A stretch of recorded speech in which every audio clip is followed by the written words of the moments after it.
Instagram. I am so excited. I am having Aleeza Ben Shalom join me. I'm joining her. We're so excited to talk about this topic that is crucial, which is, what do you do when dating's just not happening for you? What do you do?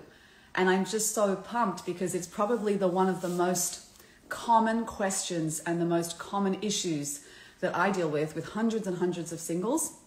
And it's because people are doing the right things. They know what to do. Singles know what to do usually, like the basics, right? So everyone's doing the right. They're going to singles events and they're getting out on the apps and they're putting on their profiles and they're updating their resumes and whatever it is they're doing, and it's just not happening. So why is that? Why is it? Why could it be that it's not happening? Now there's a spiritual frame, which is like, okay, all in the right time, everything, has its purpose and its moment, and that is true. However, we're going to talk today a little bit about what we can do to make sure that we are in the right place. We have our part to do, right, in getting married. And obviously there's a higher purpose and a higher process going on that we don't have control over. We don't have control over the outcome. And here she is. She just came on. I'm so excited. Let me just invite her.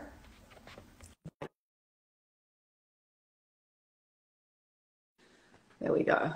Let's see if she comes on. So yes, she's on. Yay. And we will deep dive into this topic. There she is. Hello. Hold on. My headset just went in and out. Hang on.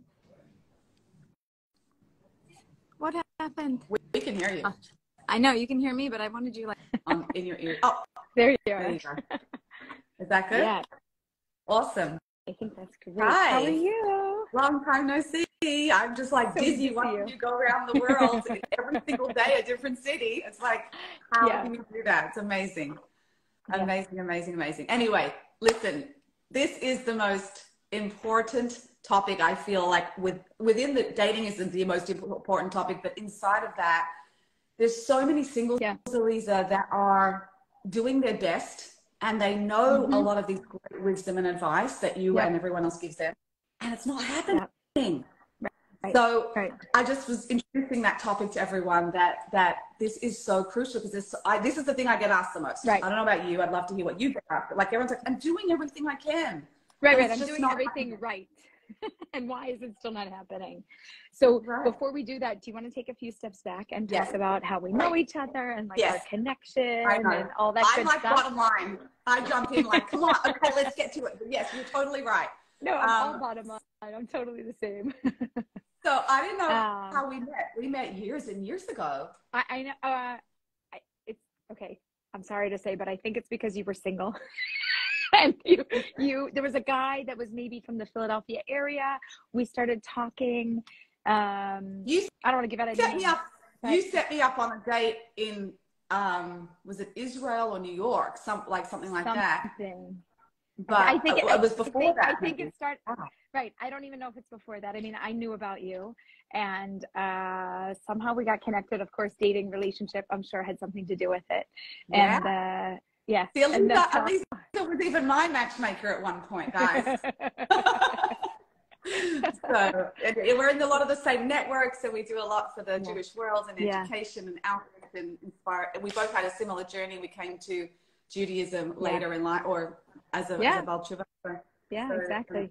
I love that about you, that you can share such a light to the world. So thank you. Anyway, and so we met like years back, but we haven't really been in touch. But I definitely have been. I mean, I watch you. I follow you all over. I know what you're doing too. Don't worry. Social media tells me all. Well, it's funny because I came off the Today Show in Australia when I was in my 20s, like late 20s, and knew nothing about anything Jewish. And I was on a national, it's the same as America. Basically, Australia follows America with everything. So we had the exact same format: resident doctor, resident vet, resident psychologist. And I was a psychologist in Australia and had my own segment every 2 weeks on the show. And that was really fun. I loved it. And we had a platform of like 1 million viewers a segment, which was amazing. And then I walked off that and went to Israel. And was like, what is this Jewish thing? Like, my dad was a Holocaust survivor, so I wasn't really connected. And I was blown away by a lot of the Jewish wisdom that you share on the show. and I was like, wow. And I stayed in Israel for about 8 years and learned the Jewish approach and spirituality. And now I've integrated the two together, the Torah and psychology and the Jewish frame of that for any Jew, I love it. I absolutely love it. And I think something that you and I do that's similar, and then we have something that's different. Similar is we work with the same population. We are working with marriage-minded people that are looking to find their soulmate, that are looking to build that relationship of a lifetime. And I think you come in to kind of like do like the triage and the trauma, like right there, and the depth of the depth. And I don't come from the psychological background, although a lot of people ask me, they're like, are you a psychologist, a psychiatrist? What's your background? It's totally not. And I think that that's your genius and your area of expertise. And I come from the coaching and like where we are and where we want to get to. Yeah. So I recognize that there's stuff from the past. I hyper focus on the present and the future of how we're going to make a plan to get where we need to go. But I think that there's things where singles get stuck along the way, and and sometimes I have had clients say to me, Aleeza, I've been working with you and we did everything that you said, right? And I'm like, actually you did, right? Thumbs up, you passed the test, you did everything that I asked you to do. And then the question is, so what do I do now? Because I'm done doing all of that, and like, what's my next step, and why didn't it work, right? And so for me, my answer is, it has to be the right person at the right time. You need to be at the right place. And if there is more deeper work to do, right, that's not my area of expertise. And I always have that other person in my coaching network to say, here's the expert in that. So I would love it if you would kind of like dig in a little bit to like, how is your approach designed to help singles? And that it's not just generically a coaching thing. Like, we can support anybody before coaching, during, through engagement, whatever. But how is it that you do something so pinpointed and so unique? Like, what is that? Describe that to everybody. And I really created this whole approach because it was so needed, because I did not find it really so much in the Jewish world. And that's, you mentioned it already, like, you have to be in the right place. So what's the right place? The right place is to be truly, deeply open to receiving amazing blessing, amazing love, to really be open to receiving love. And that's where people get stuck, because depending on your background, you can be scared of it. So what I do is I diagnose. Let's say, like, I'm a dating surgeon, right? They come in and they say, this is my problem. This is what I'm stuck with. I say, tell me your dating pattern. I don't get any dates. I don't get any guys. There's no good guys out there, right? Is a lot of the time I hear that. Yeah. Like, okay. So I hear all the time. All the time. Yeah, they're like, what am I doing wrong? I never get a date. I went on one date in the past year. So guess what? There are good guys out there. There are tons of good guys out there. Why are people saying that? Because they might not be letting a good guy in here. And so the good guys can be out there, but they're not letting it in here, but they don't know that. No one knows this. This is not about any blame or judgment. This is not even about having serious issues. This could just be, I'm not aware of a certain block or a certain fear that I have that is actually blocking me from the very thing I actually want. And so let's say there's no good guys, I'm not getting any dates, or I'm getting lots of suggestions, but they're really bad dates. Like, they're not in my ballpark. They're not at all relevant. That's another one. Okay, let's look at that. And the other one I get the most is, I go out on good dates, can't get past date 3 or date 1, 2, 3. It's like one and done, or just that's it. So they're the kind of main 3 patterns I think I see over and over again.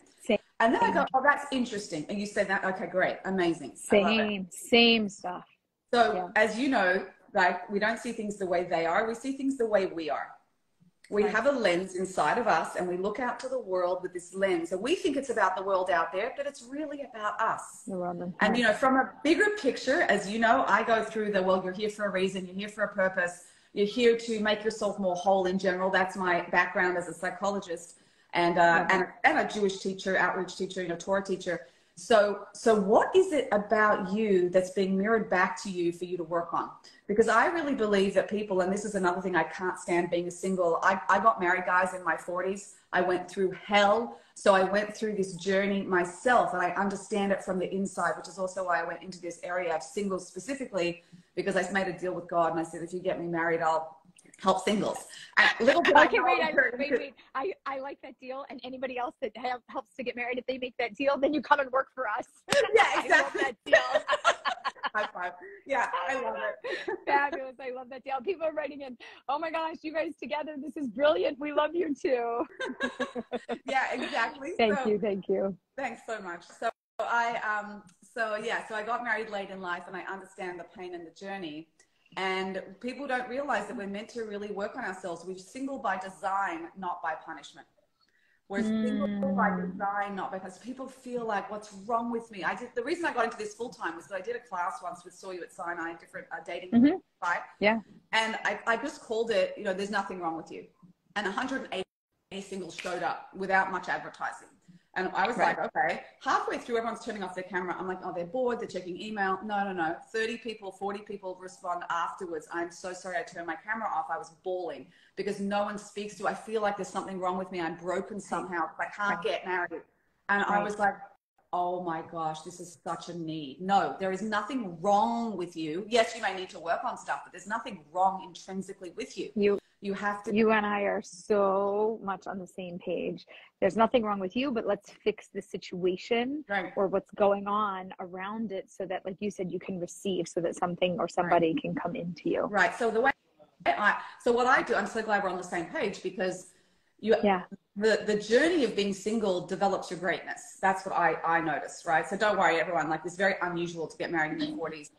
Like, it's not the norm to do that. So people don't have to think that that's what I need to do in order to get married. But I will say, whatever period of time someone's single is when they're developing themselves and becoming greater. So that is part of the journey. I have no doubt at all. Right. And what I chose to do was to teach people, not just me, facilitate it as a therapist or psychologist or coach, but to teach people how to tap into that subconscious fear or block. Let's say, I don't want to have a marriage like my parents. I love my parents, but I don't want a marriage like that. So what's going to happen when you're dating? Secretly, deep down in the subconscious part of the mind, which is the part you're not aware of. So consciously, you want to get married. You're doing all the right things. Subconsciously is a part of the brain you're not aware of. And that is driving 80% of your reactions. 80-20, it's unbelievable. 80% of your reactions. Can I also assume like the opposite is true? So if my parents had a great marriage, I might also be thinking, oh my gosh, I'm never going to get what they got. I'm never going to be able to like, wow, look at what they have. How am I ever going to have that? So it doesn't really matter what angle you're coming from. We all have our conscious thinking and then we all have our subconscious thinking, and that's fueling the results that we're getting, which is not the results that we want. And you know how to tap into that and shift that, because that's not, I will tell everybody, I am not who you are. Okay. I have my own special gifts, my own unique talents in the world. But when it comes to psychology and the brain, I love, but actually understanding it from an educational point of view and being able to take people through a process, that's not my gift. That's totally your gift. That's your genius. That's my genius. That's why I love exactly where you are. Right. And I give the singles to me. I help them deep dive into shifting to become that deeper open vessel at the subconscious level. And I send them back to you, because so it's really important. Like, I had 5 engagements with my clients in the last 2 weeks, literally. And what was the shift? What was the shift? They learned how to show up authentically. Like, even in their dating. So they want to date, they're doing all the right things, but what's happening in the dating, which is really hard because you and I are not on the dates. So we're not seeing what's actually happening. That must be really frustrating for you because you're giving advice, but you can't really see it from the inside when you're there. You only rely on report.